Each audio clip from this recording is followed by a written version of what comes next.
Bien-aimés frères et sœurs, vous connaîtrez la vérité et la vérité vous affranchira. Ça, c'est pas moi qui le dis, c'est la Bible qui le dit. Mais moi, je vous dis mieux. Vous connaîtrez la vérité historique, notamment celle de vos ancêtres kémites, et vous aurez une vision globale de ce que c'est que la vraie souveraineté politique. J'ajoute, vous reviendrez à la spiritualité africaine ancestrale et vous comprendrez les enjeux de l'indépendance économique. Et pour terminer, vous accepterez votre identité culturelle kémite et vous obtiendrez deux choses. La première, c'est la paix. La seconde, c'est le développement, à une condition. L'unité de toute l'Afrique noire, l'unité de tous les Noirs du monde entier. Otep à tous, bienvenue sur la chaîne des panafricanistes, par essence, par conviction et par excellence. Celle des citoyens kémites par nécessité et obligation de combat. Nous sommes une chaîne qui n'est guidée que par nos ancêtres et rien que par les ancêtres qui appartiennent à l'égrégore du monde noir. Par conséquent, nous ne croyons en aucun Dieu venu de l'étranger. Toutefois, cette vidéo n'est aucunement destinée à inciter à la haine ou à la violence, car nous menons un combat qui est d'abord et avant tout spirituel, intellectuel et démocratique. Ensuite, il est politique, géopolitique et géostratégique, contre l'impérialisme, le colonialisme, le néocolonialisme et l'endocoloniat, qui sont tous qualifiés de crimes contre l'humanité.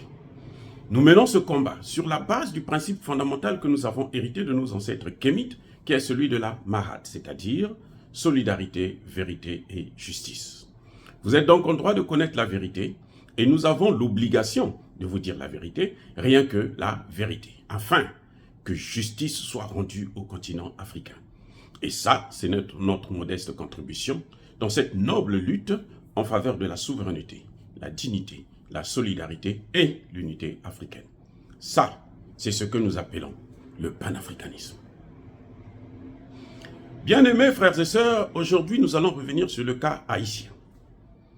Vous savez que Haïti est aujourd'hui pratiquement livré dans les mains des gangs.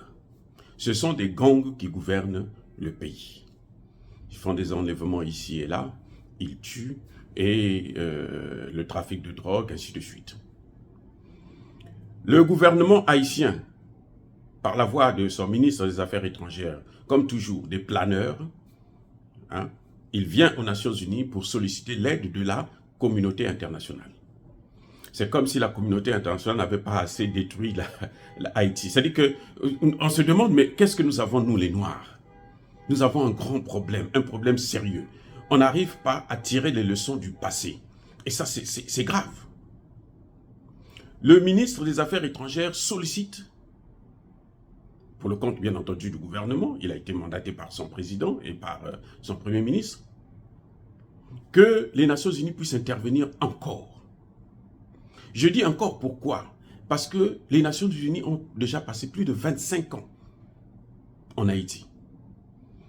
Et voici le résultat. C'est un pays qui est livré aux gangs. C'est un pays qui n'a pas d'armée. C'est un pays qui a une police qui est mal équipée. C'est un pays qui est livré, qui est cloué dans la pauvreté. Et les événements naturels aussi viennent contribuer encore à détruire la pauvreté. C'est un pays qui est aujourd'hui frappé par le choléra. Et le choléra là, ce choléra là, vient des Nations Unies. J'ai travaillé aux Nations Unies lorsque le choléra a commencé. C'est un contingent militaire népalais qui avait amené le choléra en Haïti. Mais au début, quand nous avons commencé, il n'y avait jamais eu le choléra, jusqu'à ce qu'un Népalais quitte avec le choléra depuis chez lui et il amène ça en Haïti. Depuis, c'est resté et on n'arrive pas à éradiquer le phénomène. Donc la communauté internationale est à 100% responsable. Quand je parle de communauté internationale, bien entendu, il faut voir les grandes puissances, c'est-à-dire les États-Unis et la France notamment, et en plus le Canada. Ce sont ces trois pays qui tiennent Haïti et qui sont en train de tordre le cou de ce pays. Et quand je vois le ministre des Affaires étrangères, quand un gouvernement haïtien venir demander, solliciter l'aide de la communauté internationale, je dis, mais ils sont tombés de leur tête. Il y a quelque chose qui ne va pas. Il y a quelque chose qui ne va pas. Regardez, mais attendez, ils ne suivent pas l'actualité. Il y a une mission des Nations Unies actuellement au Congo démocratique, la MONUSCO. 24 ans qu'ils sont là. Ils n'ont rien foutu. Rien. Il n'y a pas de paix, il n'y a rien. La situation ne cesse de s'aggraver. Le pays est occupé par des Rwandais. La mission des Nations Unies au Mali. On a beau dire tout ce que l'on veut. Ce sont les Maliens eux-mêmes qui sont en train de régler cette affaire-là. C'est l'armée malienne qui est en train de monter en puissance. C'est elle qui est en train de rapporter la paix dans les territoires, sur le territoire malien. La mission des Nations Unies au Centrafrique, pareil. C'est la poubelle, c'est la pacotille, c'est du n'importe quoi. Ce sont des missions de déstabilisation. Solliciter une mission des Nations Unies en Haïti, c'est une erreur monumentale. Je dirais même c'est un crime contre l'humanité. C'est un crime contre la population haïtienne. C'est un crime contre la jeunesse haïtienne. C'est un crime contre le peuple noir. C'est un crime contre l'Afrique. Eh oui. Et écoutez quelle est la solution que préconisent les Nations Unies. Donc les grandes puissances, les puissances occidentales, les puissances otaniennes. Ils disent qu'ils vont envoyer une force armée non onusienne en Haïti. Qu'est-ce que ça veut dire ça? Force armée non onusienne. C'est-à-dire que c'est en fait une armée de mercenaires qu'on veut envoyer en Haïti pour venir occuper le... Parce que Haïti pour eux c'est quoi? Haïti en fait c'est leur lieu de plaisir. Ils ont acheté des plages entières là-bas. J'ai passé 5 ans. J'ai fait le tour du pays, je connais très bien le pays. 5 ans avec la MINUSMA. Mais écoutez, ça ne peut pas continuer comme ça. Ils ont la chance que la Russie et la Chine s'opposent à une telle force. Et quand on sait que la population demande au gouvernement de solliciter de l'aide de la Russie, c'est ça le vrai problème qui les embête. C'est pour ça qu'ils commencent à regarder qu'est-ce qu'on peut faire. Parce que depuis un certain temps, il y a une classe, une jeunesse haïtienne qui a pris conscience, qui suit les événements. La Russie est le seul pays au monde actuellement qui a fait ses preuves dans la lutte contre le terrorisme, dans la lutte contre le grand banditisme, comme nous voyons en Haïti. C'est le seul pays qui est capable d'équiper une armée et de former. Donc, il demande à ce que la Russie puisse intervenir par rapport à des accords bilatéraux entre la Russie et Haïti. Les États-Unis et la France, le Canada, s'y opposent parce qu'ils ont peur que la Russie vienne régler le problème. Mais à mon avis personnel, en tant que docteur en sciences politiques, et pour avoir vécu pendant longtemps en Haïti, je pense que la solution, c'est d'avoir une armée haïtienne. Une police a des fonctions qui sont très limitées et a un équipement qui est aussi limité. Dans une situation comme celle-là, il faut rétablir, il faut recréer l'armée haïtienne. C'était une idiotie alors monumentale de accepter de détruire l'armée haïtienne sous prétexte qu'il y a des coups d'État.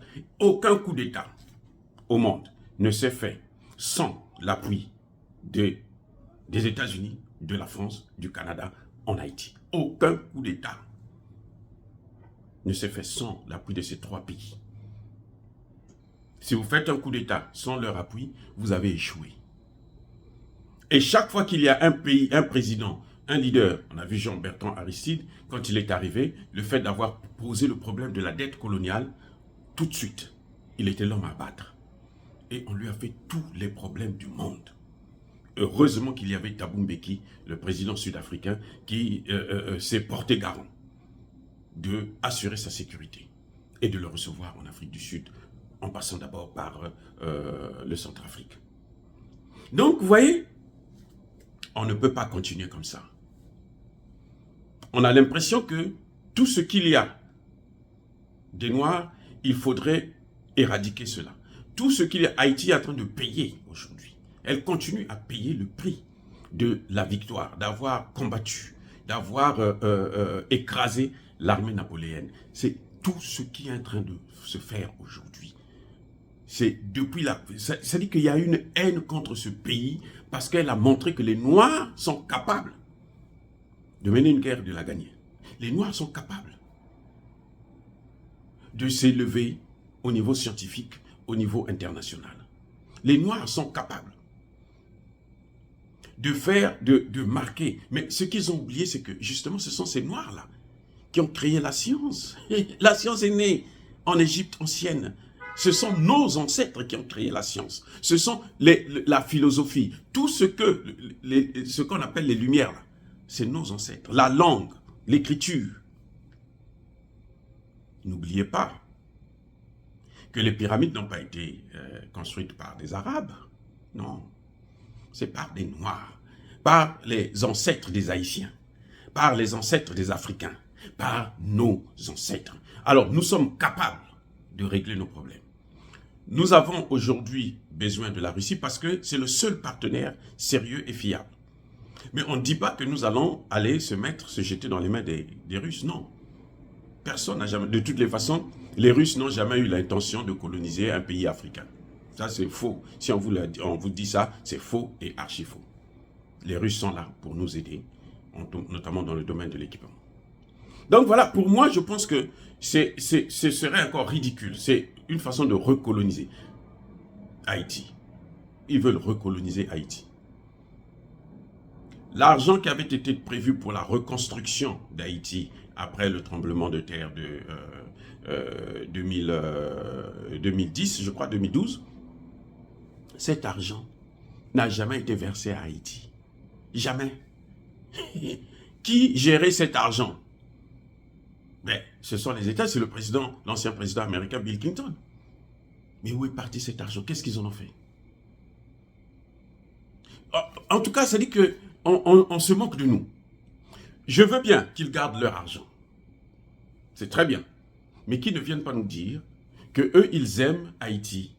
Et puis, on voit ce qui est devenu Haïti après tant d'années d'intervention. Plus de 200 ans d'intervention des Occidentaux, des Français, des Canadiens et des Américains. Plus de 200 ans.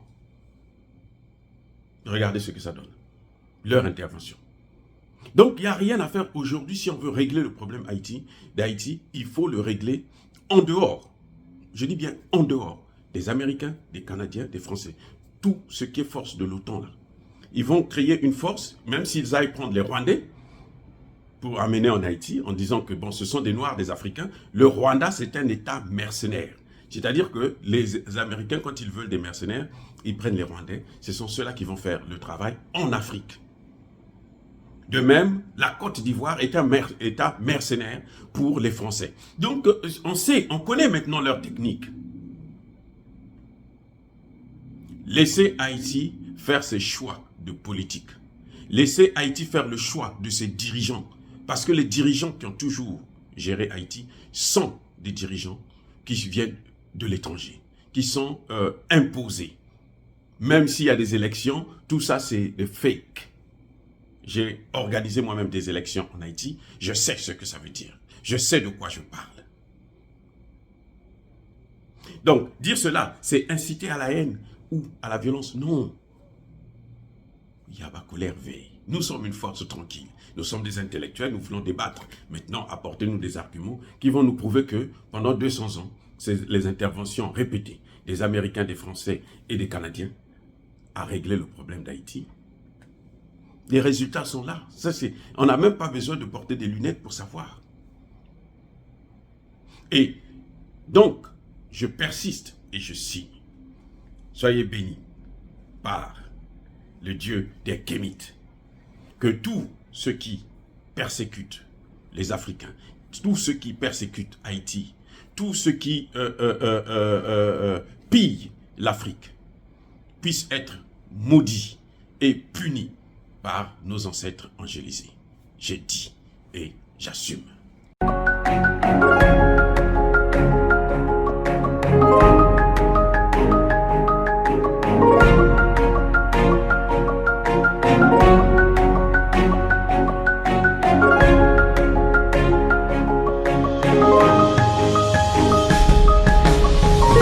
Eux, ils marchent par la foi et non par la vue.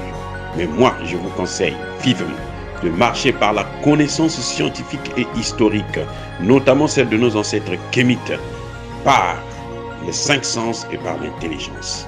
À vous, à Pierre.